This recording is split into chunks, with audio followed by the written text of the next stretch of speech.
Comrade সভাপতি, মঞ্চে আসেন আমাদের পার্টির বিভিন্ন স্তরের নেতৃত্ব,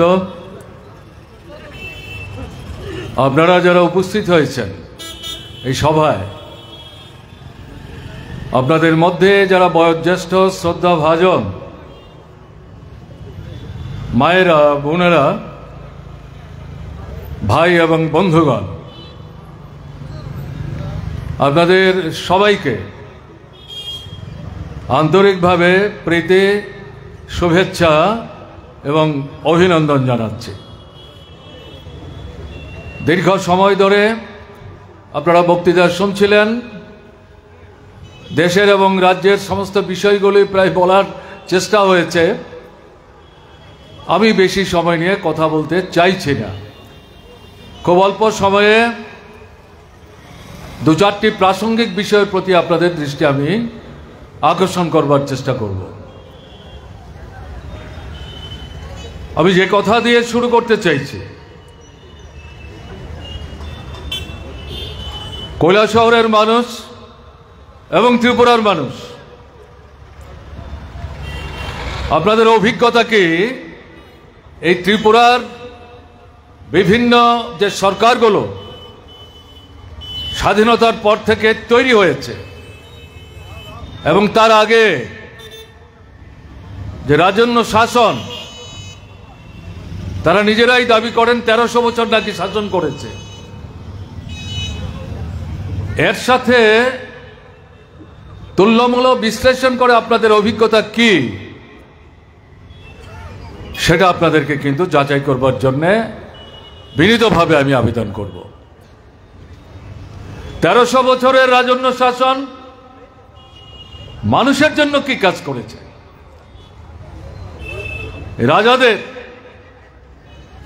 পরিবারের সন্তান সন্ততিদের, আত্মীয় পরিজনদের সুখ স্বাচ্ছন্দ্য, এর বাইরে ত্রিপুরার উন্নতি অগ্রগতির জন্য তাদের কোনো ভূমিকা ছিল? কটা কলেজ, কটা হাসপাতাল, কটা স্কুল, কতটা সড়ক, জমির কত ভাগে, সেচের ব্যবস্থা, কর্মক্ষম কর্মপ্রার্থী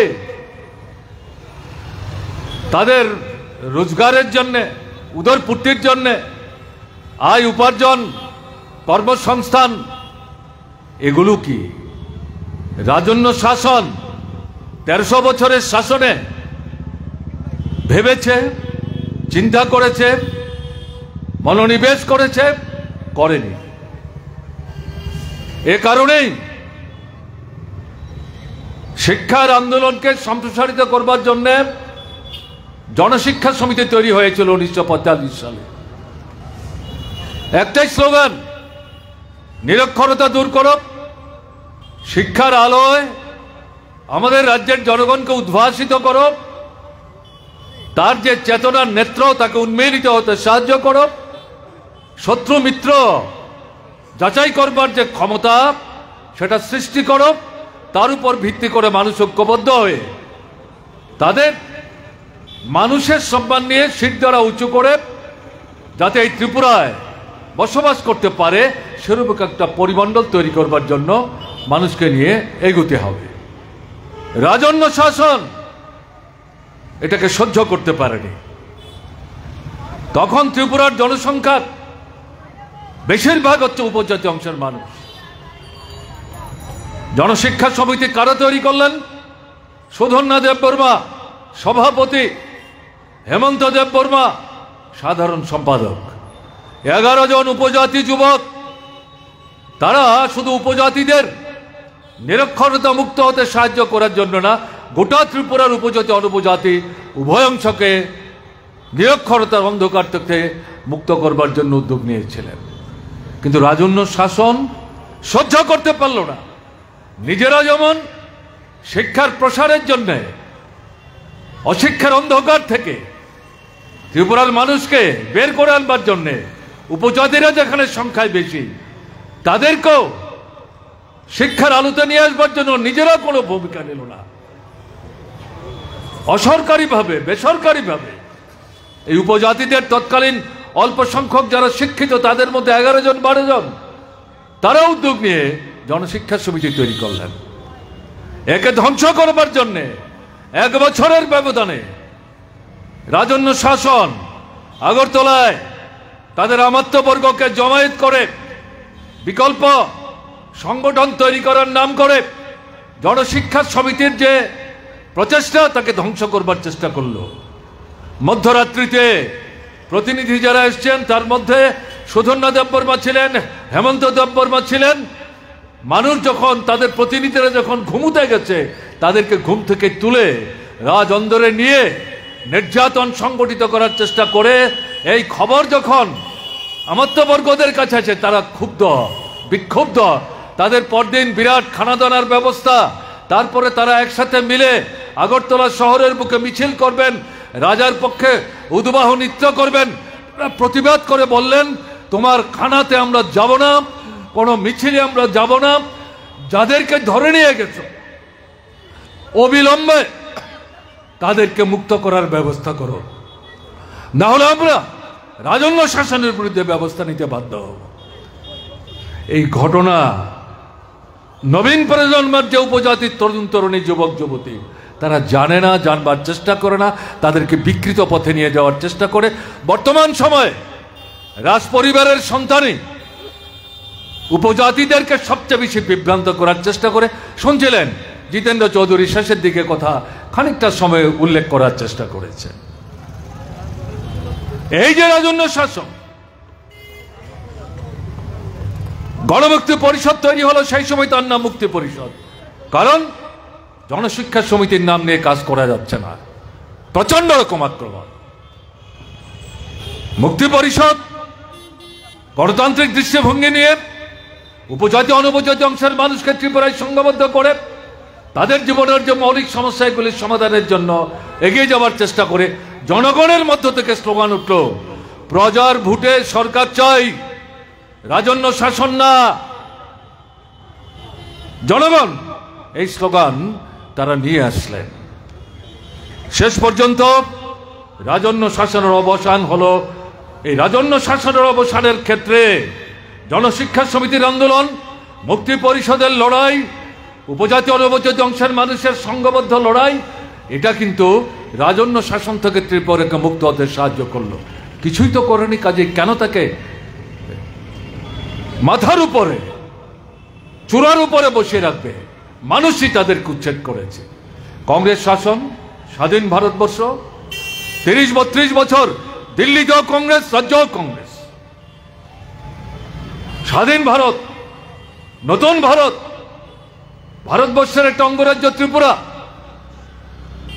এই ত্রিপুরাকে আসামের সাথে মিলিয়ে দেওয়ার জন্য অথবা ত্রিপুরার একটা অংশকে ভাগ করে পশ্চিমবাংলার সাথে মিলিয়ে দেওয়ার জন্য এই ত্রিপুরার ভিতরে প্রতিক্রিয়ার শক্তি রাজ অন্দর থেকে রাজ অন্দরের বাইরে তারা সম্মিলিতভাবে ষড়যন্ত্রে লিপ্ত হয়। আবার ত্রিপুরার গণতান্ত্রিক জনগণ, উপজাতি অনুপজাতি, হিন্দু মুসলমান সম্মিলিতভাবে এই যে অপচেষ্টা তার বিরুদ্ধে রুখে দাঁড়ায়। ত্রিপুরা স্বতন্ত্র থাকবে, আলাদা রাজ্য থাকবে, ভারতবর্ষের মধ্যে থাকবে, একে খণ্ডিত করা যাবে না, আসামের সাথে মেলানো যাবে না, পশ্চিমবাংলার সাথে তাকে মেলানো যাবে না। যত ছোটই হোক, আমাদের যে নিজস্ব অস্তিত্ব, তার সাথে যে আমাদের সংস্কৃতি, একে আমাদের রক্ষা করতে হবে। এই লড়াই কংগ্রেস সরকার, সচিন্দ্রলাল সিংহ মুখ্যমন্ত্রী, তাদের মন্ত্রিসভা কোন সার্বিক ত্রিপুরার উন্নয়নের জন্য পরিকল্পনা নাই। রাস্তাঘাট, জল, কল, স্কুল, হাসপাতাল, বিদ্যুৎ, সেচ, শিক্ষা, স্বাস্থ্য, জনগণের জীবনযাত্রার মান উন্নয়ন রাজন্য শাসনে যা হলো না, যার বিরুদ্ধে লড়াই করে এই ত্রিপুরায় স্বাধীন ভারতবর্ষের অঙ্গীভূত হয়ে তাকে টুকরো করে ভেঙে খান খান করার চেষ্টাকে প্রতিরোধ করে ত্রিপুরার অস্তিত্ব রক্ষা করলো। তার মধ্যে কেন্দ্রে কংগ্রেস, তোমরাও রাজ্যে কংগ্রেস, সচিন্দ্রলাল সিংহ মুখ্যমন্ত্রী, কেন সার্বিক পরিকল্পনা নিয়ে ত্রিপুরার অগ্রগতির জন্য ভূমিকা নিল না? লড়াই হলো এই লড়াইয়ে 30-32 বছরের ব্যবধানে কংগ্রেসকে পরাস্ত করে বামপন্থী ফ্রন্ট তৈরি করে ত্রিপুরায় নূতন সরকার তৈরি হলো মার্ক্সবাদী কমিউনিস্ট পার্টির নেতৃত্বে বামফ্রন্ট সরকার। 10 বছরের শাসন। শুরুর দিন থেকে এই সরকারটার বিরুদ্ধে ষড়যন্ত্র শুরু হয়েছিল, কিন্তু সমস্ত ষড়যন্ত্র মোকাবেলা করে মার্ক্সবাদী কমিউনিস্ট পার্টির নেতৃত্বে বামপন্থী ফ্রন্ট সরকার বিকল্প পথের দিশা শুধু ত্রিপুরা না সারা দেশের সামনে দেখাবার চেষ্টা করল। ভূমিহীন ক্ষেত মজুর তাদেরকে জমির মালিক করলো কোনো পয়সা ছাড়া। যারা নিরক্ষর, জন্মগত অধিকার, শিক্ষার অধিকার, সেই অধিকার প্রসারিত করে সারা ত্রিপুরায় শিক্ষার আলো ছড়িয়ে দেওয়ার জন্য যা রাজন্য শাসন করেনি, কংগ্রেস সরকার করেনি, বামপন্থী ফ্রন্ট সরকার সেই উদ্যোগ গ্রহণ করে। উপজাতি অংশের জনগণ স্বশাসনের দাবি করেছে, রাজ্য থেকে আলাদা হয়ে না, উপজাতি অধ্যুষিত এলাকা নিয়ে। সেই জায়গায় বামপন্থী ফ্রন্ট সরকার সিদ্ধান্ত নিল ত্রিপুরায় উপজাতি অধ্যুষিত এলাকায় স্বয়ং শাসনের জন্য সেখানে প্রতিষ্ঠান তৈরি হবে। ভোট ডাকল, সেই ভোট বানচাল করবার জন্য কংগ্রেসের মস্তিষ্ক প্রসূত রাজ অন্দরের সহযোগিতায় 1967 সালে যে উপজাতি যুব সমিতি তৈরি হল, তারা মহারানী বিভু দেবীকে তাদের সম্মেলনে উপস্থিত রেখে তৈজুতে সেখান থেকে স্লোগান দিল,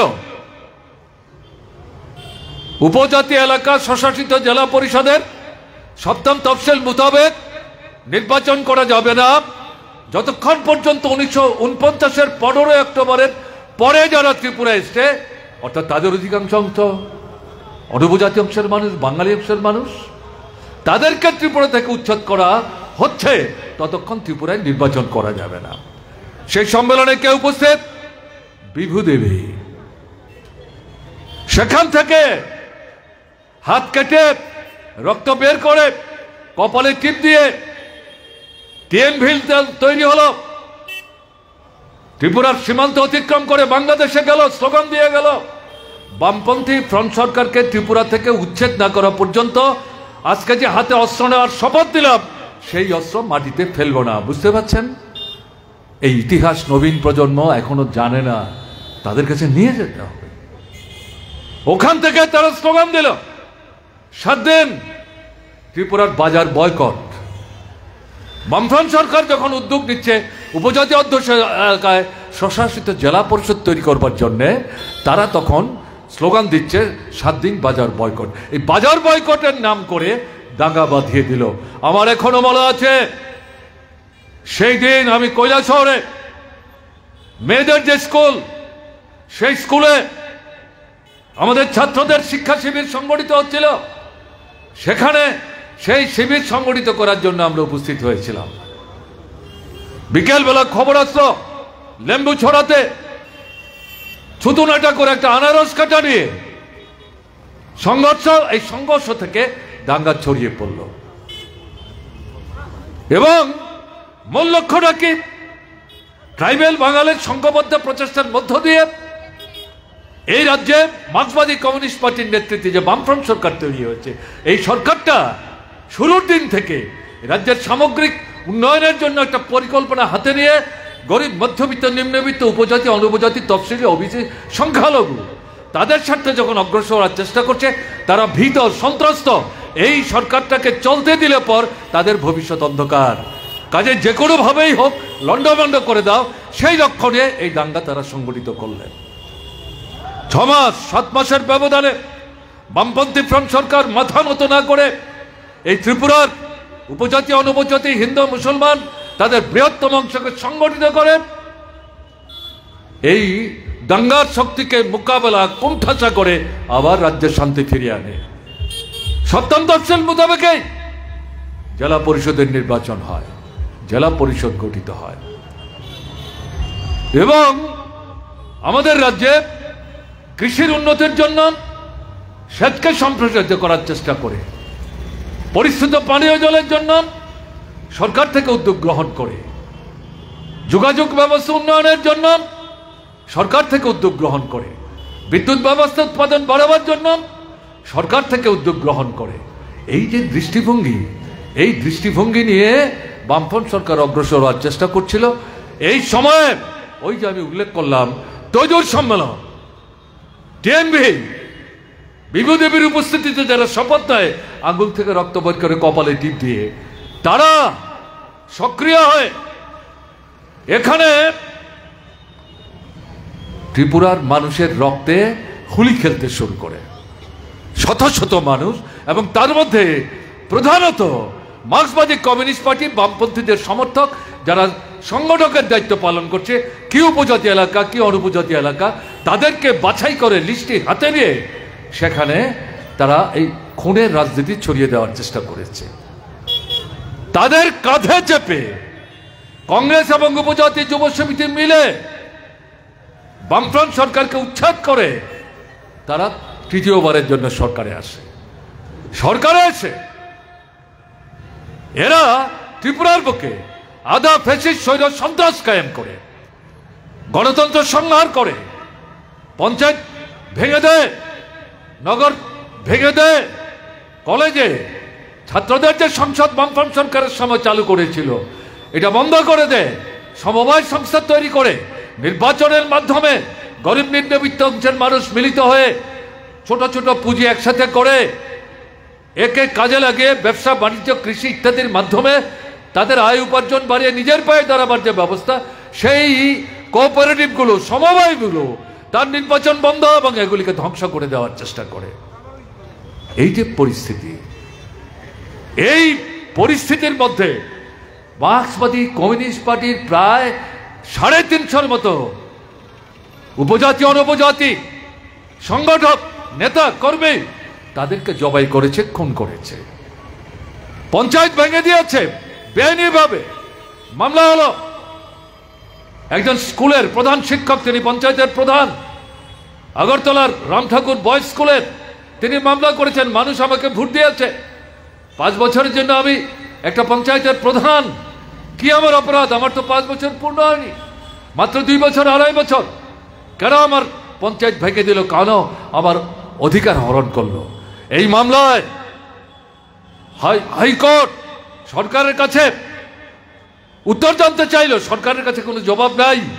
এই পরিস্থিতিতে দিন দুপুরে স্কুল থেকে ফেরার পথে সেই হেডমাস্টার মশাইকে জবাই করা হলো। মামলা যিনি করলেন তাকে যদি খুন করে ফেলা যায়, এই মামলার কোনো অস্তিত্ব থাকে না। বুঝতে পারছেন? আমরা যে আধা ফেসিস্ট স্বৈর সন্ত্রাসের কথা বলছি, এগুলো তৈরি করা না। মানুষ, ত্রিপুরার মানুষ কি দেখলেন?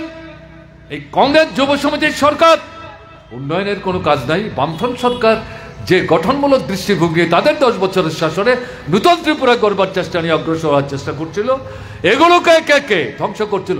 রাস্তার ইট পর্যন্ত কংগ্রেস যুব সমিতির সেই সময়ের যারা নেতৃত্ব নিজের বাড়িতে নিয়ে গেছে, মানুষ প্রতিবাদ করেছে, এ নিয়ে সংঘর্ষ হয়েছে, রক্ত ঝরেছে, কোথাও কোথাও শহীদের মৃত্যুবরণ করেছেন মানুষ। এগুলো তৈরি করা কথা না, এগুলো গল্প না। সংবাদপত্রের পৃষ্ঠা যদি উল্টাবার চেষ্টা করেন, এই সত্য কিন্তু আপনি দেখবেন।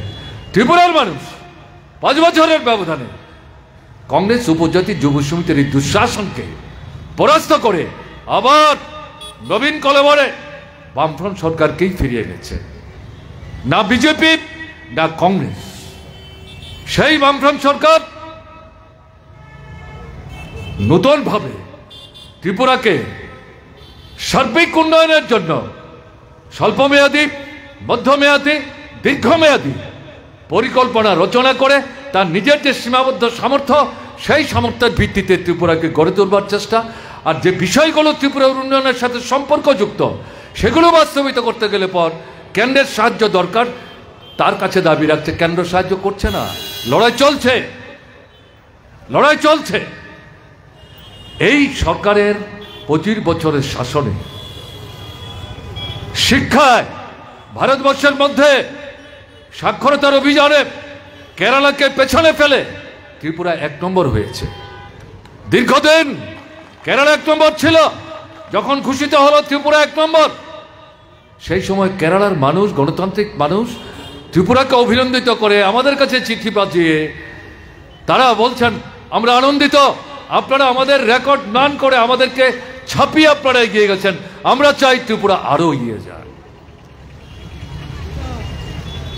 গ্রামে স্কুল, শহরে কলেজ, বিশ্ববিদ্যালয়, সার্বিকভাবে ত্রিপুরার ছেলে মেয়েদের যাতে বাইরে যেতে না হয়, মেডিকেল কলেজ বাইরে যেতে না হয়, 2টো কলেজ কেন্দ্র কোনো সাহায্য করেন।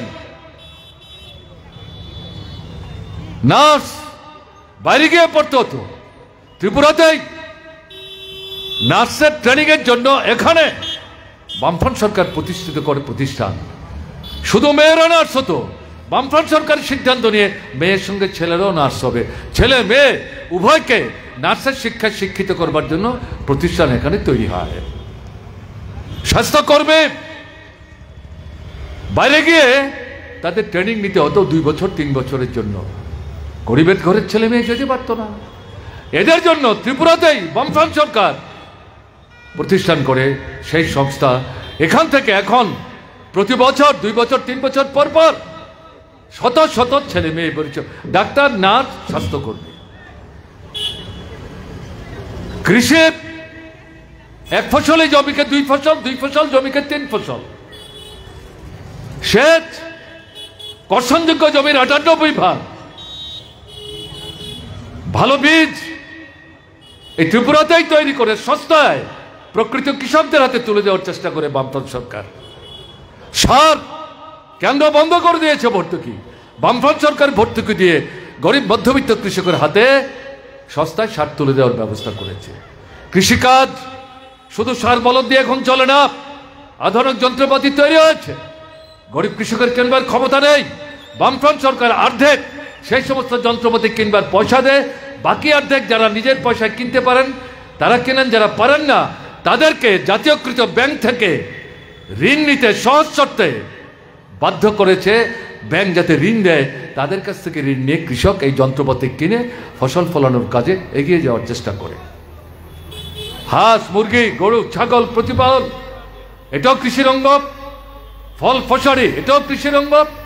এই সামগ্রিকভাবে কৃষিতে একটা মৌলিক গুণগত পরিবর্তন বামপন্থী সরকার নিয়ে আসে। রাবার, সন্ত্রাসবাদীরা এই ত্রিপুরায় রাবার চাষ করা যাবে না, রেল বসানো যাবে না, দুটোর বিরুদ্ধে তারা যুদ্ধ ঘোষণা করে। কারণ রাবার চাষ যদি সম্প্রসারিত হয় অর্থনীতি সমৃদ্ধ হবে এবং উপজাতিরা সবচেয়ে বেশি সেখানে লাভবান হবে। তারা চাইছিল উপজাতিরা নিঃস্ব হয়ে যাক, অনাহার দারিদ্র্যের মধ্যে তারা সেখানে মুখ থুবড়ে পড়ুক, তাহলে তাদেরকে উত্তেজিত করে বামফ্রন্ট সরকারের বিরুদ্ধে নিয়ে যাওয়া যাবে। চ্যালেঞ্জ নিয়ে বামফ্রন্ট সরকার তাদের মোকাবেলা করে রাবার চাষ সম্প্রসারণের মধ্য দিয়ে ভারতবর্ষের মধ্যে কেরালার পর দ্বিতীয় রাবার উৎপাদক রাজ্য হিসেবে আজকে ত্রিপুরা প্রতিপন্ন হয়েছে। শুধু রাবার চাষ না, লেটেক্স উৎপাদন না, এই লেটেক্সকে ভিত্তি করে শিল্প। আগে ত্রিপুরা থেকে শুধু লেটেক্স বাইরে যেত, তাকে ভিত্তি করে যে শীট এগুলো বাইরে যেত। বামপন্থী ফ্রন্ট সরকার উদ্যোগ নিয়ে এই লেটেক্সকে ভিত্তি করে ত্রিপুরায় রাবারকে ভিত্তি করে শিল্প প্রতিষ্ঠানের জন্য আমাদের সদরের পার্শ্ববর্তী এলাকায় যে শিল্প ক্ষেত্র আমরা তৈরি করেছি তার প্রায় 1/3 জায়গা রাবার ভিত্তিক শিল্প প্রতিষ্ঠার জন্য উদ্যোগ গ্রহণ করে। রেল ধর্মনগর থেকে সাবরম পর্যন্ত নিয়ে যাওয়ার জন্য কেন্দ্রের কাছে আমরা গেলাম। রাজীব গান্ধী প্রধানমন্ত্রী, তার অফিসে আমাদের সঙ্গে কথা বলতে চাইলেন না। সকালবেলায় তার বাড়িতে আমরা কাছে 2.5 মিনিট কথা বলেছেন, কিন্তু পার্লামেন্ট চলছিল। পার্লামেন্টে কংগ্রেস ছাড়া এমনকি বিজেপি সেই সময়ে ত্রিপুরার ছেলেরা, আমরা যারা দিল্লিতে গিয়ে পার্লামেন্টের সামনে অবস্থান করছিলাম, ছেলেরা মেয়েরা মিলে প্রায় 200 তাদের সমর্থনে পার্লামেন্টে বক্তৃতা করে বলছেন কেন ত্রিপুরায় রেল যাবে না। সেই জায়গায় আমাদের অবস্থানে এসে কংগ্রেস ছাড়া সমস্ত রাজনৈতিক দলের যারা পার্লামেন্টে তখন প্রতিনিধিত্ব করতেন বিজেপি সহ, তারা এসে বক্তৃতা করে আমাদের আন্দোলনকে সমর্থন করলেন। আমরা বুঝলাম শুধু দিল্লিতে গিয়ে ডেপুটেশন দিলে হবে না, লড়াই তীব্র করতে হবে, ব্যাপক করতে হবে। ধর্মনগর থেকে আগরতলা, আগরতলা থেকে সাবরুম, সাবরুমের ছেলেরা যারা আমাদের সঙ্গে দিল্লিতে যাচ্ছিল তারা হাসতে হাসতে বলছিল আমাদের সাবরুমে কবে রেল আসবে, আগরতলা পর্যন্ত আসুক অন্তত, এটা আমরা চাই। তার জন্য আমরা সাবরুম থেকে কিন্তু এই আন্দোলন সংগ্রামে অংশগ্রহণ করতে যাচ্ছি। এই রেলে করে যাওয়ার সময় তাদেরকে বলছিলাম আত্মবিশ্বাস হারিও না, সংগ্রামের যে শক্তি তার উপর আস্থা রাখো। আগরতলায় যদি রেল আসে, এই ত্রিপুরার বামপন্থী গণতান্ত্রিক শক্তির লড়াই করে কেন্দ্রের অনিচ্ছুক হাত থেকে সাবরুম পর্যন্ত রেলকে নিয়ে যাওয়ার চেষ্টা করবে। এই রেল লাইন যখন আসতে শুরু করলো, পাহাড়ি এলাকায় সন্ত্রাসবাদীর আক্রমণ শুরু করলো। রেলের কর্মীরা তারা বলছেন আমরা কি করে কাজ করব, বামফ্রন্ট সরকার, তখন তৃতীয় বামফ্রন্ট সরকার। আমরা সিদ্ধান্ত নিলাম টিএসআর এই রেল পথে যেখানে বসানো হবে সেই জায়গায় রেলের কর্মী যারা, ঠিকাদার যারা, তাদের নিরাপত্তার দায়িত্ব টিএসআর নেবে। রেলের কাছ থেকে এক পয়সা আমরা নেব না, এক পয়সা নেব না, দায়িত্ব আমাদের। তারা আমাদের রাজ্যের উন্নয়নের জন্য রেল বসাতে এসছেন। রেল ছাড়া শিল্প না, শিল্প ছাড়া রেল না, রেল শিল্পের সমন্বয়ে এখানে অর্থনৈতিক ব্যবস্থার মধ্যে পরিবর্তন আসবে, ত্রিপুরার চেহারাটা পাল্টে যাবে। এটা আমাদের নৈতিক দায়িত্ব। রেলের নেতা কর্মীরা সারা দেশ ঘুরে বলেছেন ভারতবর্ষের প্রায় প্রত্যেকটি রাজ্যে আমরা রেল লাইন বসাচ্ছি, কিন্তু কোন রাজ্যের সরকার এভাবে নিরাপত্তা দেওয়ার জন্য, থাকবার জায়গা দেওয়ার জন্য, রেলের কর্মীদের সাহায্য করবার জন্য ত্রিপুরা ছাড়া ভারতবর্ষের অন্য কোনো রাজ্যে এভাবে আমাদের সাহায্য করেনি। এটা রেলের ইতিহাসে একটা নূতন অধ্যায় তৈরি করলো। সে রেল আমরা আগরতলা পর্যন্ত নিলাম, এরপর লড়াই চললো, সেই রেল সাবরুম পর্যন্ত গেল, বামফ্রন্ট সরকার। কাজেই এই যে কথাগুলো এখানে বলছি, সামগ্রিকভাবে ত্রিপুরার গণতান্ত্রিক পরিমণ্ডল, পঞ্চায়েতের ভোট, নগরের ভোট, এডিসির ভোট, সমবায়ের ভোট, আবার কলেজে ইউনিভার্সিটি ভোট, কোন স্কুলের ছাত্রদের সংসদের ভোট, এই সমস্ত জিনিসগুলো সেখানে আসলো। ভোট একটা উৎসব, যার যার ভোট শেষে দেবে, কারণ ভোটের অধিকার কেউ হস্তক্ষেপ করতে পারবে না, এরকম একটা পরিমণ্ডল। তার সঙ্গে অর্থনৈতিক উন্নয়ন, কৃষি, শিল্প, শিক্ষা, স্বাস্থ্য, এই সমস্ত মিলিয়ে এটা বলা যায় মৌলিক গুণগত পরিবর্তন, নূতন ত্রিপুরা। এবং ত্রিপুরার এই কাজ শুধু ত্রিপুরার মধ্যে সীমাবদ্ধ থাকলো না, ভারতবর্ষের বিভিন্ন রাজ্যের মানুষ ত্রিপুরা আসতে শুরু করলেন। এডিসির কাছ থেকে শুরু করে সমগ্র ত্রিপুরা ঘুরে তারা সেখানে স্তম্ভিত হয়ে বলছেন আপনাদের রাজ্যের সরকারের বাজেট কত, ট্যাক্স আপনারা কত আদায় করেন, হিসাব শুনে বলছেন এই অল্প টাকায় আপনারা কি করে এতগুলো কাজ করছেন। আমরা বলছি আমাদের এখানে দুর্নীতিকে প্রশ্রয় দেওয়া হয় না, মন্ত্রীদের দুর্নীতির সাথে যুক্ত হওয়ার কোনো সুযোগ নাই, আমলাদের দুর্নীতির সাথে যুক্ত হওয়ার কোনো সুযোগ নাই। কাজেই মন্ত্রী, আমলা সম্মিলিতভাবে আমাদের সমস্ত স্তরের কর্মচারীদের নিয়ে, জনগণকে সাথে নিয়ে এই উন্নয়নের কাজ করছে। কম টাকা, কিন্তু উন্নয়নের কাজ জনগণের স্বার্থে, রাজ্যের স্বার্থে। মানুষ এই টাকার সদ্ব্যবহারের জন্য আন্তরিকতার সাথে কাজ করছে। মানুষ স্তম্ভিত হয়েছে, বিস্মিত হয়েছে। এমনকি কেন্দ্রের সরকারের অফিসাররা আমাদের পঞ্চায়েতের কাজ, নগরের কাজ, এডিসির কাজ, কৃষির কাজ, শিক্ষার কাজ, স্বাস্থ্যের কাজ যখন তারা দেখতে আসতেন, তারা দেখে স্তম্ভিত হয়ে অন্য রাজ্যে গিয়ে বলছেন উন্নয়ন কি করে করতে হয়, দুর্নীতি মোকাবেলা করে মানুষকে সঙ্গে নিয়ে, গণতান্ত্রিক দৃষ্টিভঙ্গি নিয়ে যদি শিখতে চাও তাহলে ত্রিপুরা যাও, দেখাচ্ছ এখানকার সরকারটা কিভাবে কাজ করছে। এরকম জায়গায় 2018-এর ঘটনা শুনেছেন, আমি সেখানে বিস্তৃত যাচ্ছি না। আঙুল তুলবার সাহস পায়নি প্রধানমন্ত্রী নরেন্দ্র মোদী। যে বামফ্রন্ট সরকার দুর্নীতি করছে, উন্নয়ন করেনি, ত্রিপুরাকে অন্ধকারে ডুবিয়ে রেখেছে, তাদের হটাও, আমাদের ভোট দাও, এ কথা বলেনি।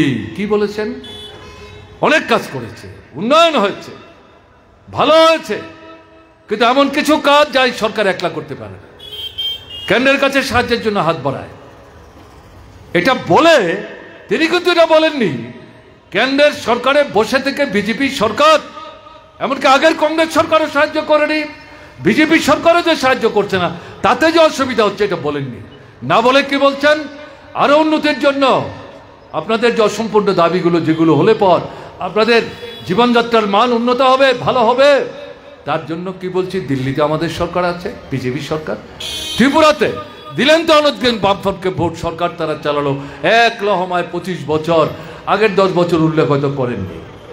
একবার আমাদের দিয়ে দেখুন না, কেন্দ্র রাজ্য মিলে গাড়ি একটা, ইঞ্জিন ডাবল, দেখবেন রাতারাতি সমস্ত পরিবর্তন হয়ে যাবে। আর সঙ্গে হচ্ছে প্রলোভনের ফাঁদ। 299টা আমি যাচ্ছি না, যেটা জিতেন চৌধুরী উল্লেখ করেছে, কিন্তু তার মধ্যে বাছাই করে 7 থেকে 8টা বিষয়, তাতে যুবকদেরকে সবচেয়ে বিভ্রান্ত করার চেষ্টা করেছেন, তারপরে সবচেয়ে বিভ্রান্ত করার চেষ্টা করেছেন শিক্ষক, কেরানি, কর্মচারী, গ্রামের গরিব মানুষ। মানুষ প্রলুব্ধ হয়েছে, প্রলোভনের ফাঁদে পা দিয়েছেন। স্লোগানকে চলো পাল্টে, কেন পাল্টাবে? এই যে 7-8টা বিষয়, এগুলো আপনারা জানেন, আমি সময় নিতে চাইছি না, সময় বাঁচাবার জন্য। আমার বলারই মানে খুব একটা আগ্রহ ছিল না, সবার শেষ করার জন্য বলেছিলাম, সভাপতি বাধ্য করেছেন। কিন্তু দাঁড়িয়ে তো আমাকে কিছু বলতে হবে, এই কথাগুলো আপনাদের সামনে আমি তুলছি। এই জায়গাতে এরা সরকারে আসলো, আর 2 মাস বাকি আছে, 7 বছর হবে এই সরকারটা। দিল্লিতেও বিজেপি, রাজ্যও বিজেপি। 5 বছরের মাথায় 23-এর নির্বাচনে 51 থেকে 39 কেন ভোট হলো? আগের নির্বাচনে বিজেপির ভোট ছিল কত? শতকরা 5 ভাগের কম। বামফ্রন্টের ভোট ছিল কত? 52 থেকে 53 ভাগ। কংগ্রেসের ভোট ছিল কত? 40 থেকে 42.5 ভাগ। 18 নির্বাচনে বিজেপির ভোট 51 কি করে হলো? কংগ্রেসের ভোট 42.5 থেকে 40-এ নেমে আসলো মাত্র 2.5 ভাগ। বাকি ভোট কোথায় গেল? এ তো বামফ্রন্টের কাছে আসেনি, বিজেপিকে ভোট দিয়েছে। বামফ্রন্ট সরকার হঠাৎ পলিটিক্যালি, আইডিওলজিক্যালি, প্রোগ্রামেটিক্যালি কোনো দিক থেকেই এদেরকে মোকাবেলা করতে পারছে না, সহ্য করতে পারছে না। হঠাৎ হবে গোপনে গোপনে তাদের একটা অংশ তৃণমূলে গেল, তৃণমূল তুলে দিয়ে বিজেপির সঙ্গে মিলল, আর বাদবাকিরা কংগ্রেসের থেকেই নির্বাচন বাধ্যত হলো, কিন্তু ভোট বিজেপির বাক্সে দিল। এই সরকার তারা তৈরি করলেন। এখন আর মাত্র 2 বছর, মানে 2 মাস বাকি আছে, 7 বছর হবে। বিজেপি, আইপিএফটি এখন যুক্ত হয়েছে তীব্রামতা। এখন আর ডাবল ইঞ্জিন না, এখন ট্রিপল ইঞ্জিনের সরকার চলছে। আপনার জীবনের অভিজ্ঞতা কি? একটা প্রতিশ্রুতি 299 ছাড়ি দেন, এর থেকে যে 7-8টা নিয়ে তাদের নির্বাচনী ইস্তাহারের যে দলিলের প্রথম পৃষ্ঠায় ছেপে দিয়েছে। দেখুন তো, 20 করে চাকরি হচ্ছে, 7 সেন্ট্রাল পে কমিশন হয়েছে, 340 টাকা রেগার মজুরি হয়েছে, 200 দিনের রেগার কাজ হয়েছে, 200 দিন শহরের টুয়েপের কাজ হয়েছে, একটাও হয়, উল্টো হচ্ছে। আমি এগুলো বলে সময় নেব না, আমার আগে জিতেন এগুলি বলবার চেষ্টা করেছে অনেক সময় নিয়ে। আমি শুধু একটু আলোচনায় ঢুকবার জন্য বিষয়টা উল্লেখ করলাম। উল্টো কি হচ্ছে? এরা জানে কিভাবে তারা সরকার এসছে। ত্রিপুরার মানুষ চোখ আছে, কান আছে, প্রলুব্ধ হয়েছিলেন, এটা অপরাধ না। মানুষ ভালো আছেন, ভালো ছিলেন, বামফ্রন্ট সরকারের প্রতি তাদের আস্থা ছিল, আরেকটু ভালো চাইছিলেন, যে কাজগুলো হলে পরে তাদের আরো ভালো হয়। এগুলো কেন্দ্র যদি এই সরকার থেকে সাহায্য করে সুবিধা হবে, কাজে কেন্দ্রে তারা, রাজ্যে তারা যদি হয় দেখে নেই একবার ভোট দিয়ে। এখন মানুষের অভিজ্ঞতা কি? 5 বছরের ব্যবধানে ভোট কমল, আসন কমল। তীব্রামথা যদি প্রতারণা না করত, বিজেপির বিরুদ্ধে মুখে মুখোশ লাগিয়ে 19 ভাগ ভোট, 13টা আসন, তারপরও একাংশের ধারণা ছিল না, এরা যখন বিজেপির বিরুদ্ধে বলে দাঁড়িয়েছে, বোধহয় ভোটের পর এরা শেষ পর্যন্ত বামপন্থীদের সঙ্গে মিলে মিশে বিজেপি বিরোধী সরকার তৈরি করতে সাহায্য করবে। মানুষের ভুল ভাঙল। আমাদের বামফ্রন্ট, মার্ক্সবাদী কমিউনিস্ট পার্টির নেতৃত্বের কোনো মোহ ছিল না। এখন তো এরা পেটে ঢুকেছে, 2 জন মন্ত্রী হচ্ছে, এডিসি তাদের হাতে 4 বছর হয়ে গেল। লুটের রাজত্ব চলছে। কর্মচারীরা মাস কভার হলে পর 1 তারিখ না 2 তারিখ, 2 তারিখ না 3 তারিখ, 3 তারিখ না 7 তারিখ কবে বেতন পাবে তার নিশ্চয়তা নাই। রাস্তাঘাট, জল, কল, স্কুল, হাসপাতাল, বিদ্যুৎ, সেচ, এই যে বন্যা হলো, ঘর ভারী মাটির সাথে মিশে গেল। আমি এডিসি এলাকার কথা বলছি, 70 থেকে 75% ট্রাইবেল অংশের মানুষ। কোথায় এডিসি? সারা ত্রিপুরার অবস্থা কি? লুটের রাজত্ব চলছে। পয়সা যারা অফিসে গিয়ে ঠিক মতো কাজ করা যায় না। জিনিসের দাম বাড়ছে শুনছিলেন। এটা মোকাবেলা করতে গেলে পর কালোবাজারি বন্ধ করতে হবে, বেআইনি মজুতদারি বন্ধ করতে হবে, কৃত্রিম অভাব সৃষ্টির প্রচেষ্টাকে বন্ধ করতে হবে, 3 গুণ 4 গুণ দাম নেওয়া, মানুষের পকেট কাটা, এটা বন্ধ করতে হবে। সঙ্গে সঙ্গে রেশনিং যে ব্যবস্থা, এটা আরো 3টা 4টা 5টা জিনিস যুক্ত করা। কোথায় যুক্ত করা? আপনার যে সামগ্রিক 7 দিনের মধ্যে একবার গেলেই পাওয়ার কথা, 1 মাস ঘুরে এখন পাওয়া যায় না। এটাকেও ধ্বংস করার চেষ্টা। রেগার টাকা কমিয়েছে, রেশন বন্ধ করে দেওয়ার চেষ্টা করছে, সারের ভর্তুকি বন্ধ করেছে, কৃষির উন্নয়নের টাকা বন্ধ করেছে, গ্রামোন্নয়নের টাকা বন্ধ করেছে, কেন্দ্র করেছে, রাজ্য সরকারও করেছে। একই তো, এক জায়গাটা তো পৃথক ফল হবে না। কাজে এই যে পরিস্থিতিটা চলছে, এগুলোর প্রতিফলন হয়েছে 23-এর বিধানসভা নির্বাচনে। মানুষ এটাও বুঝতে পারছেন যে বিশেষ করে উপজাতি অংশের মানুষ, আমরা আমাদের বিপ্লবথার নেতৃত্ব আমাদেরকে প্রতারণা করেছে। ভোট দিল বিজেপির কথা বলে, এখন দেখা গেল বিজেপি সরকারের মধ্যে ঢুকে গেল। এবং এদের মধ্যে যারা লেখাপড়া জানে, বাইরে পড়ে এসছে মিশনারি স্কুল কলেজ থেকে, তারাই সবচেয়ে সামনের সারিতে দাঁড়িয়ে বিভ্রান্তি তৈরি করবার চেষ্টা করেছে। বয়স্ক বয়োজ্যেষ্ঠ উপজাতিদের মধ্যে অভিভাবক স্থানীয় যারা দাদু, কাকা, জ্যাঠা, মা, মাসি, দিদি বলে একবার ভোট দাও না, তারাই এখন মাথা তুলে তাদের মুখোমুখি হয়ে কথা বলতে পারছেন না, প্রশ্ন উঠতে শুরু করেছে।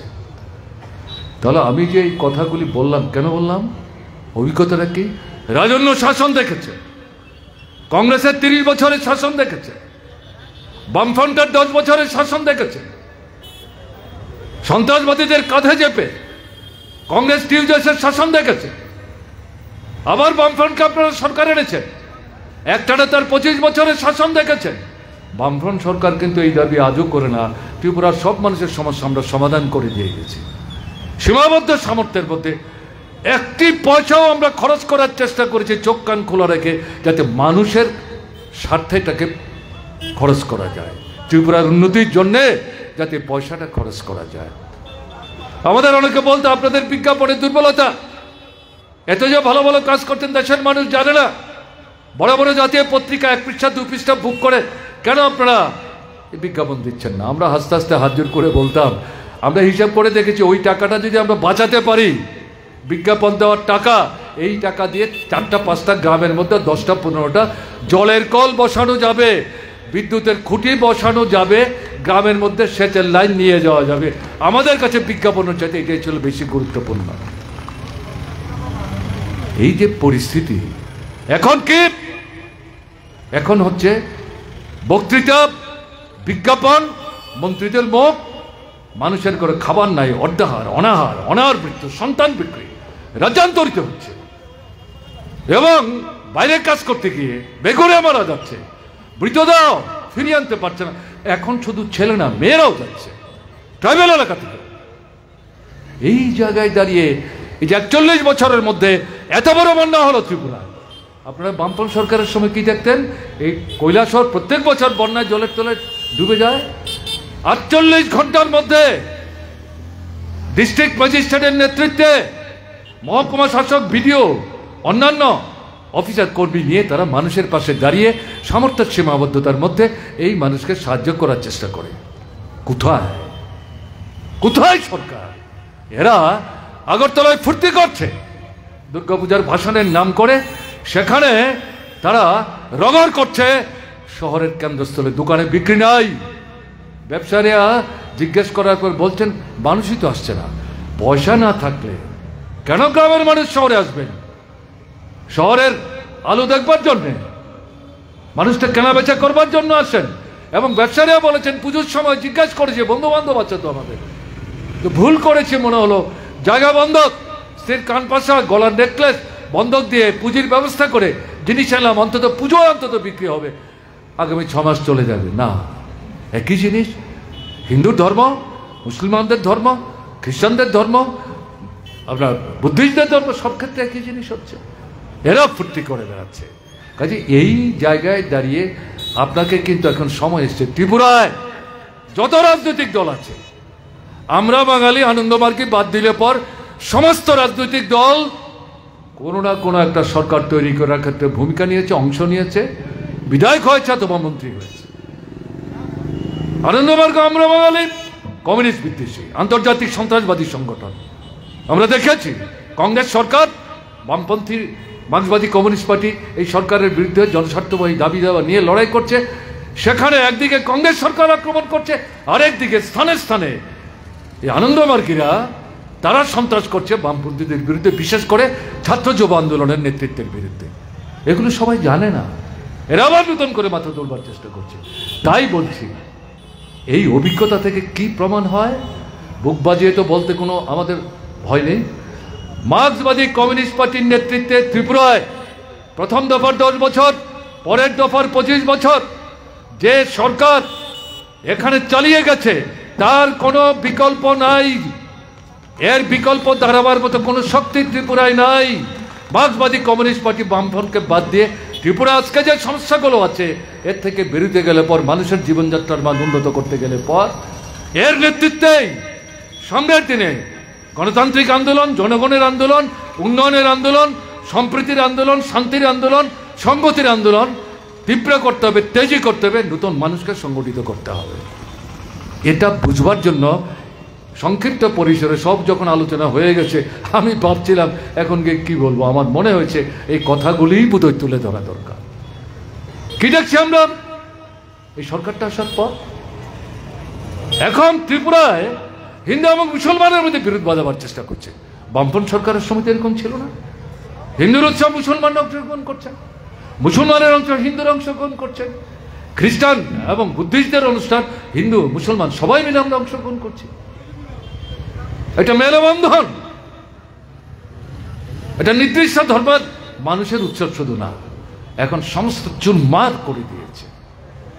এখন কি হচ্ছে, হিন্দু মুসলমানের বিরোধ।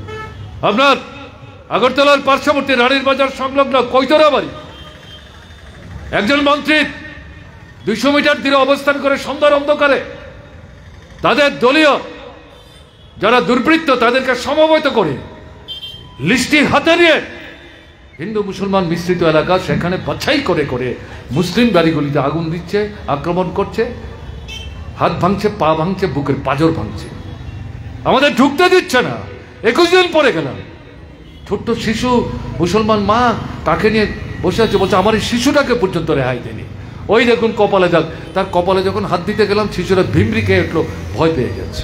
আমি আমার নিজের অভিজ্ঞতার কথা বলছি, কারোর থেকে শুনে বলছি না। ধর্মনগরের কদমতলা দুর্গাপূজার চাঁদা নিয়ে এই যে বিরোধটা, এটাকে ভিত্তি করে এসপি সেখানে উপস্থিত থাকার পরেও থানায় টিএসআর, সিআরপিএফ, পুলিশ থাকা সত্ত্বেও কি করে মধ্যরাত্রিতে আক্রমণগুলি হয়? কিছু না, হিন্দু মুসলমানের মধ্যে বিরোধ বাঁধাও, ঢুকতে দিচ্ছে না আমাদের। 22 দিন 23 দিন পরে আমরা যখন দলবদ্ধভাবে গেলাম, শত শত মানুষ ঘর ছেড়ে বেরিয়ে আসছেন, হিন্দু মুসলমান নির্বিশেষে। তারা যেন অক্সিজেন পালেন, মন খুলে প্রাণ খুলে কথা বলছেন, চোখের জল ফেলছেন, আমাদের একটু সাহায্য করুন। পাশে পানিসাগর, সেখানেও এই সংখ্যালঘু অধ্যুষিত এলাকা আক্রমণ করল। কোথায় কোন মূর্তি নাকি কে নষ্ট করে ফেলেছে, আমরা গেলাম সেখানে, বাড়ি থেকে বেরোতে পারছে না। আগের দিন রাত্রে হুমকি দিয়ে এসছে মন্ডলের লোকরা, সিপিএম এর লোক আসবে, মানিক সরকাররা আসবে, ওখানে দেখতে গেলে পরে যদি যাও চিহ্নিত করে রাখবো, তারপরে কিন্তু বাড়িতে আগুন জ্বলবে। এখনো তো বাড়িটা আছে। আমরা যখন ঘটনাগুলো একটার পর একটা দেখছিলাম, জিজ্ঞেস করছিলাম, তখন ওখানকার আমাদের 2 জন বন্ধু বলছেন, দেখছেন না বাড়ির দরজায় দরজায় মানুষ দাঁড়িয়ে আছেন, নারী পুরুষ শিশুদের নিয়ে, কেন তারা আসছে না, কেন ডাকু না? বলে না, কালকে এই ঘটনা হয়েছে। তারপর আমরা যারা ছিলাম তারা ঘুরে ঘুরে ঘুরে ঘুরে সবার সাথে কথা বলেছি। তারা বলছেন যত কিছুই করো আমরা আমাদের এলাকার হিন্দু মুসলমানের সম্প্রীতি শান্তি সুস্থিতি বজায় রাখবো। আপাতত একটু অসুবিধায় আছি, আপনারা এসছেন, খবর নিয়েছেন, আমরা জানি আপনারা ছিলেন, আছেন, থাকবেন, এটাই আমাদের ভরসা, এটাই আমাদের ভরসা।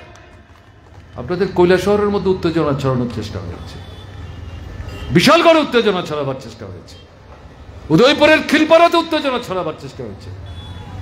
সম্প্রীতির পক্ষে যারা হিন্দু মুসলমান নির্বিশেষে তারা প্রতিবাদ করেছেন, প্রতিরোধ করেছেন, যারা দুর্বৃত্ত তাদের বিরুদ্ধে রুখে দাঁড়িয়েছেন। কি চাও তোমরা? রক্ষা করছেন, এটাই ত্রিপুরার ঐতিহ্য। বিশেষ করে এখন কি হচ্ছে, বাংলাদেশের যে ঘটনা ঘটেছে 4 মাস 5 মাস আগে, এর জন্য দায়ী বাংলাদেশের তৎকালীন সরকার। যে সরকারটা 10 বছর 12 বছর আগে ভালো কাজ করছিল, আমাদের ত্রিপুরার পাশে দাঁড়িয়ে আমাদের সাহায্য করেছে সন্ত্রাসবাদীদের মোকাবেলা করার ক্ষেত্রে। বিদ্যুতে এখন ভারতবর্ষের মধ্যে প্রথম 5টা রাজ্যের মধ্যে ত্রিপুরা অন্যতম উদ্বৃত্ত। সেই মেশিন আমেরিকা থেকে এসছে, সমুদ্র পথে বাংলাদেশের উপর দিয়ে। বাংলাদেশ সরকার বলছে ত্রিপুরার জন্য মেশিন নেবে, কোনো বাধা নাই, রাস্তা তৈরি করে দিয়েছে। এগুলি কি করে ভুলে যাব বলুন তো?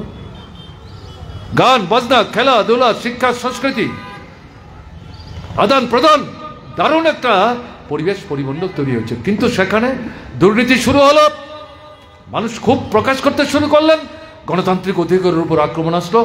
এই যে সর্বশেষ তাদের যে লোক নির্বাচন, তার আগের নির্বাচনে মানুষের ভোটের অধিকার হরণ করেছে। সর্বশেষ যে নির্বাচন, তাতে আরো বেশি করে ভোটের অধিকার হরণ করেছে। মানুষের মধ্যে প্রচন্ড ক্ষোভ। এই জায়গায় আবার ছাত্ররা তাদের দেশের স্বাধীনতা সংগ্রামে যারা অংশগ্রহণ করে শহীদের মৃত্যুবরণ করেছেন, সেই পরিবারের ছেলে মেয়েদের জন্য স্বাধীন বাংলাদেশের রাষ্ট্রপতি শেখ মুজিবুর রহমান চাকরিতে, শিক্ষায়, প্রমোশনে প্রায় 95-97 ভাগ সংরক্ষণের ব্যবস্থা করেছিলেন। 40 বছর পর এই ছেলেরা প্রশ্ন তুলছেন, আর কত চলবে, এটা তুলে নাও, আমাদের তো কাজকর্ম পেতে হবে। এই নিয়ে আন্দোলন, শেখ হাসিনা এই আন্দোলন দমন করার জন্য পুলিশ পল্টন লাগালে 200-র উপর প্রাণ দিল ভ্রুক্ষেপহীনভাবে। সুপ্রিম কোর্ট তাদের মামলা হলো, সুপ্রিম কোর্ট এই রিজার্ভেশন তুলে দিল 3 ভাগ 4 ভাগ রেখে। এই পরিস্থিতির মধ্যে শেখ হাসিনা তাদের সঙ্গে কথা বলতে চাইলেন। তারা বললেন, আপনার সঙ্গে এখন আমাদের আর কথা বলার সুযোগ নাই, আমাদের এখন একমাত্র দাবি আপনি পথ ছাড়ুন, আপনাকে এই সরকার চালাতে আমরা দেব না। এই কথা বলে লাখো লাখো মানুষ গ্রাম থেকে ঢাকায় ঢুকে শেখ হাসিনার বাড়ির দিকে যখন ছুটতে শুরু করেছেন, আর্মির সাহায্য চাইলেন। আর্মি বলছেন অসম্ভব, এই পরিস্থিতি নাই এখন। আর্মি যদি গোলা বারুদ দিয়ে কিছু করার চেষ্টা করে, উল্টো আর্মি আক্রান্ত হবে, তাদের অস্তিত্ব বিপন্ন হবে। প্রধানমন্ত্রী আপনি বললো আমরা এটা পারবো না, বরং তারাও বলেছে আপনি অবিলম্বে পদত্যাগ করুন, দেশ ছেড়ে চলে যান। পদত্যাগ করলেও বোধহয় আপনাকে আমরা রক্ষা করতে পারবো না। 45 মিনিটের ব্যবধানে তিনি একটা বক্তৃতা করতে চাইছিলেন 10 মিনিট। সেই দিন আমি ছিলাম সোনামুড়ায় পঞ্চায়েত নির্বাচনের ভাষণ দেওয়ার জন্য একটা গ্রামে আমি গিয়েছিলাম। সেখান থেকে বসে বসে সমস্ত তথ্য দেখছিলাম। আর্মি বলেছে না, আপনাকে এখন আর বক্তৃতা করার সময় দেওয়া যাবে না, এই সময়টাই নষ্ট হবে, আপনাকে রক্ষাই আমরা করতে পারবো না। বক্তৃতা দিতে পারলেন না, তাকে তুলে নিয়ে ঘুরপথে ভিন্ন একটা এয়ারপোর্টে আর্মির এরোপ্লেনে তুলে ভারতবর্ষের কোনো একটা জায়গায় নামিয়ে দিলেন।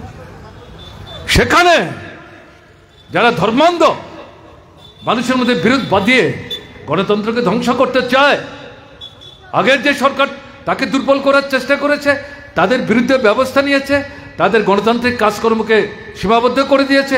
এই নতুন সরকার, অন্তর্বর্তীকালীন সরকার সমস্ত বাধা তুলে দিয়েছে, তারা সামনে চলে আসছে, তারাই এখন নেতৃত্বের ভূমিকা নেওয়ার চেষ্টা করছে। সেই জায়গায় সেখানে সংখ্যালঘুদের উপর আক্রমণ কেন্দ্রীভূত করছে। বাংলাদেশের সংখ্যালঘু মানে তো হিন্দু, শুধু হিন্দু না, হিন্দু আছেন, খ্রিস্টান আছেন, বুদ্ধিস্ট আছেন, সুফিও আছেন, সবাই আক্রান্ত হচ্ছে। আমরা প্রতিবাদ করছি, আমাদের কেন্দ্রীয় কমিটি প্রতিবাদ করছে, আমাদের পশ্চিমবাংলার কমিটি প্রতিবাদ করছে। আগরতলায় আমরা মিছিল করি, কমলপুরে আমাদের মিছিল হয়, ষোলমরায় আমাদের মিছিল হয়, উদয়পুরে আমাদের মিছিল হয়। সব জায়গায় দাঁড়িয়ে আমরা যেটা বলার চেষ্টা করেছি তথ্যাদি নিয়ে, এটা দেখা যাচ্ছে বাংলাদেশে যারা ধর্মনিরপেক্ষ গণতান্ত্রিক শক্তি মুসলিম অংশের মধ্যে সংখ্যাগুরু, তারা রুখে দাঁড়াচ্ছেন। এটা কি হচ্ছে? সংখ্যালঘুদের বিরুদ্ধে কেন আক্রমণ হবে? তাদের ধর্মীয় প্রতিষ্ঠানের উপর কেন আক্রমণ হবে? তাদের পূজা পার্বণ কেন ঠিক মতো করতে দেওয়া হবে না? তারা পাহারা দিয়ে এই সর্বশেষ যে দুর্গা পূজা হলো সেই পূজা সম্পন্নতে সাহায্য করেছেন। ভাসানের দিন, ভাসান কেন্দ্রে কয়েক লক্ষ মানুষের সমাবেশ, হিন্দু মুসলমান নির্বিশেষে এরা পাহারা দিয়ে সাহায্য করেছেন। আমাদের এখানে কি দেখছি আমরা? এখানে হিন্দু আক্রান্ত, অন্য রাজ্যে আক্রান্ত, এ কথা বলছে না। একে প্রতিবাদ যারা করছেন, মুসলমানদের মধ্যে গণতান্ত্রিক ধর্মনিরপেক্ষ শক্তি, তারা যে ইতিবাচক ভূমিকা নিচ্ছেন সেই কথা তারা বলছেন না। হিন্দু আক্রান্ত বলে বাংলাদেশের ভিসা অফিস, যেটা বামফ্রন্ট সরকার অনুরোধ করে শেখ হাসিনার সময় আগরতলায় প্রতিষ্ঠিত করতে সফল হয়েছিল, সেই অফিস লন্ডভন্ড করে পৃথিবীর কোনো জায়গায় পররাষ্ট্রের এই ধরনের যে অফিসগুলো, এইগুলিতে কোনো রাজনৈতিক দল যত খুবই সরকারের বিরুদ্ধে থাকুক এগুলিতে আক্রমণ করে না। কিন্তু বিজেপি শাসন তো দুঃশাসন, তাদের কাছে এই সমস্ত কোনো বাদ বিচার নেই, সে অফিসটা তারা আক্রমণ করলো। সেদিন আমি গৌহাটি থেকে আগরতলায় ফিরছিলাম, পরে খবর পেলাম। পরদিন তারা স্লোগান দিল, চলো বাংলাদেশ যাব। কত হিম্মত আপনাদের! বাংলাদেশ যাবেন ওখানকার সংখ্যালঘুদের রক্ষা করার জন্য? আপনাদের প্রত্যক্ষ পরোক্ষ মদদে ত্রিপুরার মতো রাজ্যে সংখ্যালঘুরা আক্রান্ত হচ্ছে কার হাতে? তাদেরকে রক্ষা করার জন্য কথা বলছেন না কেন? ভারতবর্ষে আগের কথা আমি ছেড়ে দিলাম, এই যে নির্বাচনটা হলো লোকসভার 400 আসনের স্লোগান দিলেন, পারলেন না। গতবারের আসন কমলো 68টা। অন্যদের সাহায্যে সরকার চালাচ্ছেন। যে জিনিসপত্রের দাম বাড়ছে, বেকারি বাড়ছে, কৃষক তার ন্যায্য অধিকার পাচ্ছে না, এই মূল প্রশ্নগুলি নিয়ে যে লড়াই, সেই লড়াইয়ের ঝাঁজ আপনারা পেয়েছেন। এরপর এখন তারা কি করছে? সেই জায়গায় হিন্দু মুসলমানের মধ্যে বিরোধ তৈরি করে মিশ্রিত এলাকায় মুসলমানদের বিরুদ্ধে আরএসএস, বিজেপি, বিশ্ব হিন্দু পরিষদ, বজরং দল আক্রমণ কেন্দ্রীভূত করছে। আমাদের প্রধানমন্ত্রীও বলছেন, স্বরাষ্ট্রমন্ত্রীও বলছেন, বাংলাদেশের সংখ্যালঘুরা আক্রান্ত হিন্দু অংশের মানুষ, তাদেরকে রক্ষা করতে হবে। আর আপনাদের শাসনের দুঃশাসনে ভারতবর্ষের রাজ্যে রাজ্যে, বিশেষ করে বিজেপি শাসিত রাজ্যে, শুধু ত্রিপুরা নয় অন্যান্য রাজ্যগুলোতে এই সংখ্যালঘু মুসলিমদের বিরুদ্ধে যে আক্রমণ সংঘটিত হচ্ছে, এখানে চুপ কেন? ওখানকার সংখ্যালঘুদের সম্পর্কে যদি আপনার এতই উদার দৃষ্টিভঙ্গি হয়, তাহলে দেশের ভিতর সেই সংখ্যালঘুরা আক্রান্ত হচ্ছে আপনাদের দলের লোকদের হাতে প্রত্যক্ষ পরোক্ষভাবে। এটা বন্ধ করবার চেষ্টা করছেন না কেন? এটা হচ্ছে দ্বিচারিতা। কাজে এরকম একটা জায়গায় দাঁড়িয়ে আমি আমার কথা শেষ করার আগে যেটা বলবো, ত্রিপুরার অভিজ্ঞতা দেখলেন। এই অভিজ্ঞতায় ত্রিপুরাকে যদি এখান থেকে উদ্ধার করতে চান, খাদ্য, বস্ত্র, বাসস্থান, শিক্ষা, স্বাস্থ্য, গণতান্ত্রিক অধিকার, আপনার অস্তিত্ব, জীবনধারার মান, যেটাকে তুলেছিল একেবারে নিচে ঠেলে নিয়ে গেছে, আবার তাকে পুনরুদ্ধার করতে যদি চান, তাহলে পরে বামপন্থী ফ্রন্টের কোনো বিকল্প নাই। এই অভিজ্ঞতায় সঞ্জীবিত হয়ে এই ত্রিপুরায় নতুন করে নতুন উদ্যমে ব্যাপক আন্দোলন সংগঠিত করতে হবে। পরিবেশ পরিমণ্ডলের মধ্যে নতুন হাওয়া ধীরে ধীরে বইতে শুরু করেছে, ঝড় উঠেছে, একথা বলবো না, যেতে হবে, কথা বলতে হবে, মত বিনিময় করতে হবে। বললে হাজার হাজার মানুষ আপনার মিছিলে মিটিকে নাও আসতে পারে, 100, 200, 300 চট্টগ্রাম দিয়ে শুরু করেন, ব্লক দিয়ে শুরু করেন, মহকুমা দিয়ে শুরু করেন, জেলাতে যান, তারপর রাজ্য হবে। এই যে পদ্ধতিতে আপনাকে আন্দোলনটা সংগঠিত করতে হবে, না হলে এই দুঃশাসনের হাত থেকে, এই ফ্যাসিস্ট দৃষ্টিভঙ্গি নিয়ে একদলীয় স্বৈরশাসন কায়েম করে, বিরোধীদের অধিকার স্তব্ধ করে, মানুষের কণ্ঠ রোধ করে যে ষড়যন্ত্রটা করছে, এর থেকে রেহাই কিন্তু পাওয়া যাবে না। একই সাথে এই আন্দোলন কেন্দ্রে যে বিজেপির নেতৃত্বে যে দুঃশাসন চলছে, একতা সংহতি ধ্বংস করবার জন্য, গণতন্ত্রকে ধ্বংস করবার জন্য, সংবিধানকে ধ্বংস করবার জন্য, একদলীয় স্বৈরশাসন কায়েম করার জন্য, সেটাকেও মোকাবেলা করার যে লড়াই ত্রিপুরায় আপনার এই আন্দোলন, সেই লড়াই জাতীয় ক্ষেত্র কিন্তু শক্তিশালী করবে। এর কোনো বিকল্প নাই, কোনো বিকল্প নাই। উপজাতি অংশের মানুষ যাদেরকে ঠেকিয়ে রাখে বিজেপি সরকারকে বাঁচিয়ে রাখবার সাহায্য করলেন পিপড়ামথা, তাদের মধ্যে ভুল ভাঙতে শুরু করেছে। তারা আমাদের শত্রু না, তাদের সঙ্গে কথা বলতে হবে। শুধু উপজাতিরাই যাবেন, অনুপজাতিরা দূর থেকে দাঁড়িয়ে দাঁড়িয়ে দেখবেন তা না, উপজাতিরাও যাবেন, অনুপজাতিরাও যাবেন, কথা বলবেন, বোঝাবার চেষ্টা করবেন, জয় করবেন। কারণ নেতৃত্ব বিচ্ছিন্ন। আগের কথায় এখন আর উদ্বাহ নৃত্য করে না উপজাতিরা। কাজে এই যে পরিমণ্ডল এখানে তৈরি হচ্ছে, হিন্দু, মুসলমান, বৌদ্ধ, খ্রিস্টান, উপজাতি, অনুপজাতি, ওবিসি, সংখ্যালঘু সবাই মিলিতভাবে এই ত্রিপুরায় সামনের দিনে বৃহত্তর গণতান্ত্রিক জঙ্গি আন্দোলন তৈরি করবার শপথ নিয়ে আপনারা যাবেন। আমাদের যে সম্মেলন হবে 6টা থেকে আরম্ভ হবে, এই সম্মেলনে এই বিষয়গুলো আরো বিস্তৃত পরিসরে কথা বলে কৈলাসহরের জন্য সামনের দিনে কি কর্মসূচি, এই যে আলোচনা তার প্রেক্ষাপটে তারা গ্রহণ করবেন, প্রকাশ করবেন, ঘোষণা করবেন, আপনাদের কাছে আবেদন জানাবেন, আমাদের সহযোগিতা করুন। আপনাদের কাছে আগাম এই সম্মেলন যে আহ্বান আপনাদের কাছে রাখবে, তাতে সাড়া দেওয়ার জন্যে আমি আমাদের পার্টির পক্ষ থেকে অনুরোধ জানিয়ে যাচ্ছি। শুধু একটা বড়সড় অনেকদিন পর এখানে যে সমাবেশ করলেন, এবং এই সমাবেশটা কি রাজনৈতিক সমাবেশ, দেনাপানার সমাবেশ না, এমনকি ভোটের মুখের সমাবেশ না। আপনারা জানেন এটা মার্ক্সবাদী কমিউনিস্ট পার্টির সম্মেলন। এখানে আন্তর্জাতিক রাজনীতি বুঝবা, আন্তর্জাতিক ঘটনায় আমরা যাইনি সময় বাঁচাবার জন্য। দেশের পরিস্থিতি বলবো, ত্রিপুরার পরিস্থিতি বুঝবো, আমাদের কি করা দরকার এটা জেনে নেওয়া, বুঝে নেওয়ার জন্য। এই কারণে বলছি এটা একটা রাজনৈতিক সমাবেশ। তাতে যেভাবে আপনারা এসছেন, আমি তো নিজে অন্তত অনুপ্রাণিত বোধ করছি। তাই আপনাদের উপর ভরসা আছে, বিশ্বাস আছে, আস্থা আছে। তাই এটাই আমাদের ধারণা, সম্মেলন থেকে যে আহ্বান আপনাদের কাছে যাবে, সেই আহ্বানের সাড়া দিয়ে আপনারা কৈলাসহরে নূতন ধারায় গণ আন্দোলন, শ্রেণী আন্দোলন সংগঠিত করবেন। কৈলাসহর জেলা এবং ত্রিপুরার মানুষের দৃষ্টি আকর্ষণ করে তাদেরকে উৎসাহিত, অনুপ্রাণিত করার ক্ষেত্রে আপনারা গুরুত্বপূর্ণ ভূমিকা নেবেন, এই বিশ্বাস ব্যক্ত করে। এতজনের কথা শোনার পরেও আমার বলবার ইচ্ছা ছিল না, তারপরেও আমি তো অনেকক্ষণ বলে ফেললাম, মার্জনা করবেন আমাকে।